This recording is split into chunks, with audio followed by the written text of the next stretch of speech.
ಸ್ನೇಹಿತರೆ, ನಿಮ್ಗೆಲ್ಲ inspire Kannada YouTube ಚಾನೆಲ್ಗೆ ಸ್ವಾಗತ ಸುಸ್ವಾಗತ. ನಮ್ಮ ಕನ್ನಡ ನಾಡು ಇದೆಯಲ್ಲ, ಇದು ನಿಜಕ್ಕೂ ಅಚ್ಚರಿಗಳ ತವರೂರು.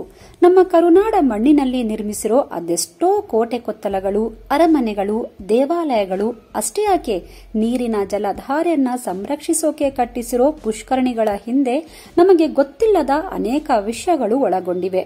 ಇತಿಹಾಸದ ಪುಟಗಳನ್ನ ತೆರೆಯುತ್ತಾ ಹೋದಾಗೆಲ್ಲ ನಮಗೆ ಗೊತ್ತಿಲ್ಲದ ಹಲವಾರು ಕುತೂಹಲಕಾರಿ ವಿಷಯಗಳು ಸಿಗುತ್ತಲೇ ಹೋಗುತ್ತವೆ. ಅದರಲ್ಲೂ ನಿಷ್ಕಲ್ಮಶವಾದ ಪ್ರೀತಿಯ ದ್ಯೋತಕವಾಗಿ ನೂರಾರು ವರ್ಷಗಳಿಂದಲೂ ತನ್ನೊಳಗಿರುವ ಪ್ರೀತಿಯ ಕಥೆಯೊಂದನ್ನ ಹೇಳುತ್ತಿದೆ ಮಲೆನಾಡಿನಲ್ಲಿರೋ ಈ ಪುರಾತನವಾದ ಪುಷ್ಕರಣಿ. ಪ್ರೀತಿ ಅನ್ನೋದು ಆರಾಧನೆಗೆ ಒಳಪಟ್ಟಾಗ ಏನೆಲ್ಲ ಆಗಬಹುದು ಅನ್ನೋದಕ್ಕೆ ಈ ಪುಷ್ಕರಣಿಯೇ ಜೀವಂತ ಸಾಕ್ಷಿ. ಇವತ್ತು ನಾವು ನಿಮ್ಗೆ ನೀಡೋಕೆ ಬಂದಿರೋ ಮಾಹಿತಿ ನಮ್ಮ ಇತಿಹಾಸದ ಪುಟಗಳಲ್ಲಿ ಹುದುಗಿ ಹೋಗಿರುವ ಪುಷ್ಕರಣಿಯೊಂದರ ಪ್ರತಿ ಕಲ್ಲುಗಳು ಜಗತ್ತಿಗೆ ಸಾರುತ್ತಿರೋ ಪ್ರೀತಿ ಎಂಬ ಸೌಧದಲ್ಲಿ ನಡೆದ ಐತಿಹಾಸಿಕ ಘಟನೆಯ ಕುರಿತು. ಅಷ್ಟಕ್ಕೂ ಆ ಪುಷ್ಕರಣಿ ಯಾವುದು, ಅಲ್ಲಿ ನಡೆದಿದ್ದ ಘಟನೆಯಾದ್ರೂ ಏನು, ಇವೆಲ್ಲ ವಿಷಯದ ಕುರಿತು ಇವತ್ತಿನ ಸಂಚಿಕೆಯಲ್ಲಿ ಮಾಹಿತಿಯನ್ನ ಪಡ್ಕೊಂಡು ಬರೋಣ. ಆದ್ರೆ ಅದಕ್ಕೂ ಮುನ್ನ ನೀವಿನ್ನೂ ನಮ್ಮ ಚಾನೆಲ್ನ ಸಬ್ಸ್ಕ್ರೈಬ್ ಮಾಡಿಲ್ಲ ಎಂದಾದ್ರೆ ಕೂಡ್ಲೇ ನಮ್ಮ ಚಾನೆಲ್ನ ಸಬ್ಸ್ಕ್ರೈಬ್ ಮಾಡಿ ಹಾಗೂ ಬೆಲ್ ಬಟನ್ ಕ್ಲಿಕ್ ಮಾಡಿ.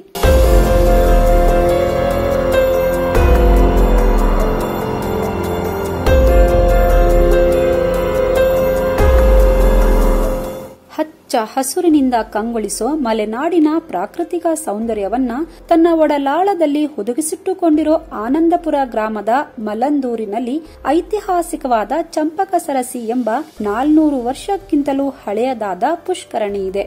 ವರ್ಷವಿಡೀ ನೀರಿನಿಂದ ತುಂಬಿಕೊಂಡಿರುವ ಈ ಪುಷ್ಕರಣಿಯ ಪ್ರವೇಶದಲ್ಲಿ ಬೃಹದಾಕಾರದ ಆನೆಗಳ ಶಿಲ್ಪವನ್ನ ಕೆತ್ತಲಾಗಿದ್ರೆ ಕೊಳದ ಮಧ್ಯದಲ್ಲಿ ಸುಂದರವಾದ ಶಿವಾಲಯವಿದೆ. ಈ ಶಿವಾಲಯವನ್ನ ತಲುಪಲು ಕಲ್ಲಿನ ಸೇತುವೆ ಇದ್ದು ಇಲ್ಲಿರುವ ಆನೆಗಳ ಮೇಲೆ ಹೂಬಳ್ಳಿಗಳ ಶಿಲ್ಪಕಲಾಕೃತಿಯನ್ನ ಅತ್ಯಂತ ಸುಂದರವಾಗಿ ಚಿತ್ರಿಸಲಾಗಿದೆ. ಅನೇಕ ವಿಶೇಷತೆಗಳನ್ನ ಒಳಗೊಂಡಿರುವ ಚಂಪಕ ಸರಸಿ ಇಂದು ಪ್ರವಾಸಿ ತಾಣವಾಗಿಯೂ ಗುರುತಿಸಿಕೊಂಡಿದೆ. ಇಟ್ಟಿಗೆ ಕಲ್ಲುಗಳನ್ನ ಬಳಸಿ ನಿರ್ಮಿಸಿರೋ ಈ ಚಂಪಕ ಸರಸಿ ಪುಷ್ಕರಣಿಯು ಕೆಳದಿಯ ಆಸ್ಥಾನವನ್ನ ಆಳುತ್ತಿದ್ದ ಹಿರಿಯ ವೆಂಕಟಪ್ಪ ನಾಯಕರ ಕಾಲದಲ್ಲಿ ನಿರ್ಮಿಸಲಾಗಿದೆ. ಅಂದಿನ ಕಾಲದಲ್ಲಿ ಜನರಿಗೆ ಕುಡಿಯುವ ನೀರನ್ನೊದಗಿಸುವ ಸಲುವಾಗಿ ಈ ಸುಂದರವಾದ ಪುಷ್ಕರಣಿಯನ್ನ ನಿರ್ಮಿಸಲಾಯಿತೆಂದು ಹೇಳಲಾಗುತ್ತೆ.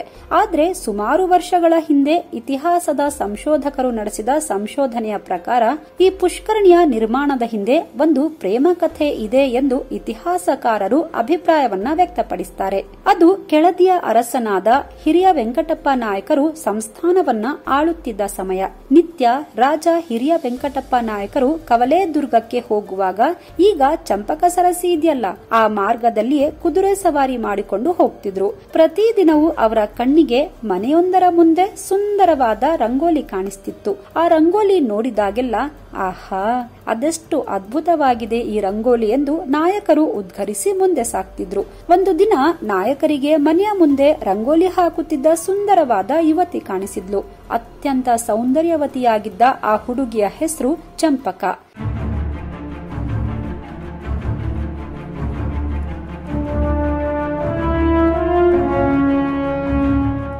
ಬೆಸ್ತರ ಹುಡುಗಿಯಾದ ಚಂಪಕ ರಂಗೋಲಿಯನ್ನ ಬಿಡಿಸೋದ್ರಲ್ಲಿ ಸಿದ್ಧಹಸ್ತಳು.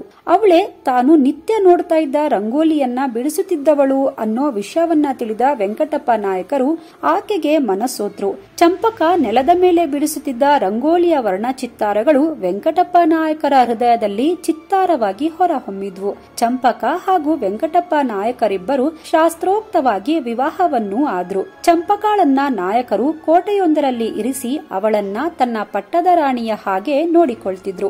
ಆದ್ರೆ ವೆಂಕಟಪ್ಪ ನಾಯಕರು ಮತ್ತು ಚಂಪಕಾ ಮಧ್ಯೆ ವಯಸ್ಸಿನ ನಡುವೆ ಅಜಗಜಾಂತರವಾದ ವ್ಯತ್ಯಾಸ ಇದ್ದಿದ್ರಿಂದ ಪಟ್ಟದ ರಾಣಿ ಹಾಗೂ ಸಂಸ್ಥಾನದ ಜನರು ಚಂಪಕಾ ಮೋಡಿ ಮಾಡಿ ನಾಯಕರನ್ನ ತನ್ನತ್ತ ಸೆಳೆದುಕೊಂಡು ಬಿಟ್ಟಿದ್ದಾಳೆ.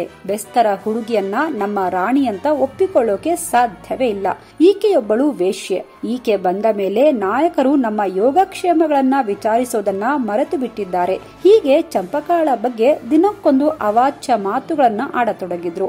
ಆ ಮಾತುಗಳನ್ನೆಲ್ಲ ಕೇಳಿಸಿಕೊಳ್ತಿದ್ದ ಚಂಪಕ ಅದ್ಯಾವ ತಪ್ಪಿಗೆ ಜನರು ಈ ರೀತಿಯ ತುಚ್ಛ ಮಾತುಗಳನ್ನಾಡ್ತಿದ್ದಾರೆ? ವೆಂಕಟಪ್ಪ ನಾಯಕರು ನನ್ನನ್ನ ಪ್ರೀತಿಸಿದ್ದೇ ತಪ್ಪ? ನಾನೂ ಕೂಡ ಅವರಲ್ಲಿ ಅನುರಕ್ತಳಾಗಿದ್ದು ನನ್ನ ತಪ್ಪ? ವಯಸ್ಸಿನಲ್ಲಿ ಅಂತರವಿರಬಹುದು, ಆದ್ರೆ ನಮ್ಮಿಬ್ಬರ ಪ್ರೀತಿಯಲ್ಲಿ ಅಂತರವಿಲ್ಲ. ಅದನ್ಯಾಕೆ ಈ ಜನ ಅರ್ಥ ಮಾಡಿಕೊಳ್ತಿಲ್ಲ ಅಂತ ನಿತ್ಯ ಈ ವಿಷಯದ ಕುರಿತಾಗಿಯೇ ಯೋಚನೆ ಮಾಡ್ತಿದ್ಲು. ಒಂದು ದಿನ ಜನರ ಮಾತಿನಿಂದ ನೊಂದ ಚಂಪಕ, ನಾನು ಬದುಕಿದ್ರೆ ನನ್ನ ಗಂಡ ನೆನೆಸಿಕೊಂಡ ವೆಂಕಟಪ್ಪ ನಾಯಕರಿಗೂ ಕೆಟ್ಟ ಹೆಸರು ಬರುತ್ತೆ, ನಾನೇ ಶಾಶ್ವತವಾಗಿ ಈ ಭೂಮಿಯಿಂದ ದೂರವಾದ್ರೆ ನಾಯಕರಿಗೆ ಯಾವ ಕೆಟ್ಟ ಆಪಾದನೆಯೂ ಬರೋದಿಲ್ಲ ಎಂದು ನಿರ್ಧರಿಸಿ ಆತ್ಮಹತ್ಯೆಯನ್ನ ಮಾಡಿಕೊಂಡ್ಲು.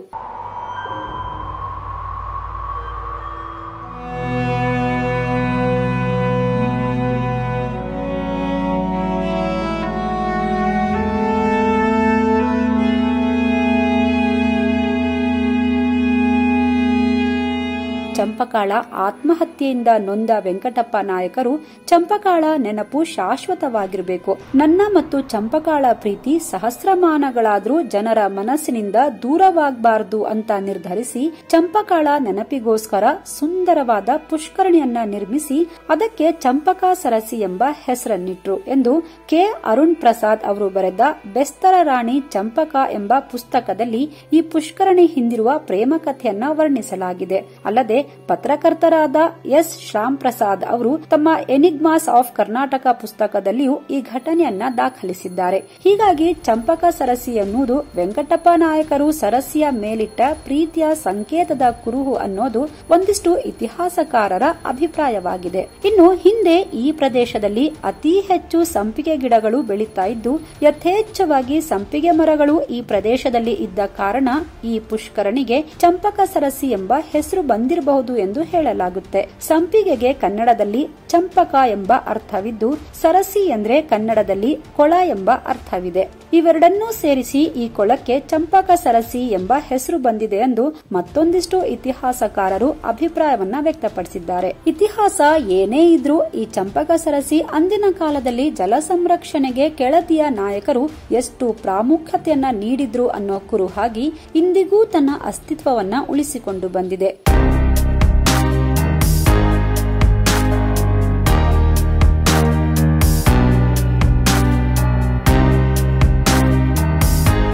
ಈ ಚಂಪಕ ಸರಸಿ ಪುಷ್ಕರಣಿಯು ಶಿವಮೊಗ್ಗದಿಂದ 49.5 ಕಿಲೋಮೀಟರ್, ಸಾಗರದಿಂದ 24 ಕಿಲೋಮೀಟರ್, ಇಕ್ಕೇರಿಯಿಂದ 28.5 ಕಿಲೋಮೀಟರ್, ಆನಂದಪುರದಿಂದ 5.6 ಕಿಲೋಮೀಟರ್ ದೂರದಲ್ಲಿದೆ. ಇಷ್ಟೆಲ್ಲಾ ಹಿನ್ನೆಲೆಯನ್ನ ಒಳಗೊಂಡಿದ್ದ ಚಂಪಕ ಸರಸಿ ಪುಷ್ಕರಣಿಯು ಸ್ವಲ್ಪ ವರ್ಷಗಳ ಹಿಂದೆ ಅಷ್ಟೇ ಪಾಳು ಬಿದ್ದಿತ್ತು. ಹೀಗಾಗಿ ಈ ಪುಷ್ಕರಣಿಯನ್ನ ಪುನರುಜ್ಜೀವನಗೊಳಿಸೋ ಕೆಲಸಗಳು ಇಂದು ಸದ್ದಿಲ್ಲದೆ ನಡೀತಾ ಇದೆ. ಕನ್ನಡ ಚಿತ್ರರಂಗದ ಖ್ಯಾತ ನಟರಾದ ರಾಕಿಂಗ್ ಸ್ಟಾರ್ ಯಶ್ ರವರು ತಮ್ಮ ಯಶೋ ಮಾರ್ಗ ಫೌಂಡೇಶನ್ ಮೂಲಕ ಈ ಪುಷ್ಕರಣಿಯ ಪುನರುಜ್ಜೀವನದ ಕೆಲಸಕ್ಕೆ ಕೈ ಹಾಕಿದ್ದಾರೆ. ಅವರ ಕೆಲಸಕ್ಕೆ ಸ್ಥಳೀಯ ಜನರು ಹಾಗೂ ಸ್ಥಳೀಯ ಸಂಘಟನೆಗಳು ಕೂಡ ಕೈ ಜೋಡಿಸಿದ್ದಾರೆ. ಗೆಳೆಯರೇ, ನಮ್ಮ ನಡುವೆ ಇರೋ ಅದೆಷ್ಟೋ ಐತಿಹಾಸಿಕ ಸ್ಮಾರಕಗಳು ನಿರ್ಲಕ್ಷ್ಯಕ್ಕೊಳಗಾಗಿ ಇಂದು ಪಾಳು ಬೀಳುತ್ತಿವೆ. ಪ್ರಸಿದ್ಧವಾದ ಸ್ಮಾರಕಗಳನ್ನ ಮಾತ್ರವಲ್ಲ, ನಮ್ಮ ಊರುಗಳಲ್ಲಿ ಇರೋ ಸಣ್ಣ ಪುಟ್ಟ ಐತಿಹಾಸಿಕ ಕುರುಹುಗಳನ್ನ ಕೂಡ ನಾವಿಂದು ರಕ್ಷಿಸಬೇಕಾಗಿದೆ. ಚಂಪಕ ಸರಸಿ ಹಾಗೆ ಐತಿಹಾಸಿಕ ಘಟನೆಗಳಿಗೆ ಸಾಕ್ಷಿಯಾದ ಅದೆಷ್ಟೋ ಸ್ಮಾರಕಗಳು ನಮ್ಮ ನಾಡಿನಲ್ಲಿವೆ. ಅವುಗಳ ಇತಿಹಾಸವನ್ನ ನಾವು ತಿಳಿದುಕೊಳ್ಳದೆ ಹೋದ್ರೆ ಹಾಗೂ ಆ ಸ್ಮಾರಕಗಳನ್ನ ಸುಸ್ಥಿತವಾಗಿ ನಾವು ಇಟ್ಟುಕೊಳ್ಳದೆ ಹೋದ್ರೆ ನಿಜಕ್ಕೂ ನಮ್ಮ ಮುಂದಿನ ಪೀಳಿಗೆಯು ಅತ್ಯದ್ಭುತವಾದ ಐತಿಹಾಸಿಕ ಸ್ಥಳಗಳನ್ನ ನೋಡೋಕೆ ಸಾಧ್ಯವಿಲ್ಲ. ಜೊತೆಗೆ ಆ ಪೀಳಿಗೆಗೆ ನಮ್ಮ ನೆಲದ ಮಣ್ಣಿನ ಇತಿಹಾಸವೇ ತಿಳಿಯದ ಹಾಗೆ ಆಗುತ್ತೆ.